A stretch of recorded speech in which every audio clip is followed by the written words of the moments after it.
வீரம் விளையும் மாமதுரை மண்ணை வணங்குகிறேன். இந்த மதுரைனாலே உடனே ஞாபகத்துக்கு வரது சீறி பாஞ்சி துள்ளி குதிக்கிற யாருக்கும் அடங்காத காளைகள் விளையாடுற அலங்காநல்லூர் ஜல்லிக்கட்டு தான். நம்ம வைகை ஆறுதான் அழகர் ஆத்துல இறங்குற வைபவம். மதுரை மீனாட்சி அம்மன் இந்த மண்ணோட உண்மையான குணம், உணர்வு பூர்வமான மண் இது. அது மட்டும் இல்ல, இந்த மண்ணில் வாழ்ற மக்களும் அப்படித்தான் உணர்வு பூர்வமான ஆளுங்க.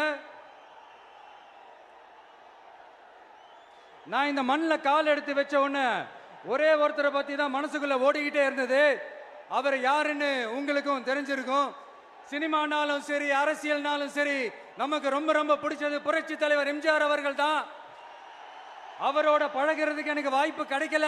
ஆனா அவரை மாதிரியே குணம் கொண்ட என்னுடைய அண்ணன் புரட்சி கலைஞர் கேப்டன் விஜயகாந்த் அவர்களோட பழகிறதுக்கு எனக்கு நிறையவே வாய்ப்பு கிடைச்சது. அவரும் இந்த மதுரை மண்ணை சேர்ந்தவர் தானே, அவரை மறக்க முடியுமா?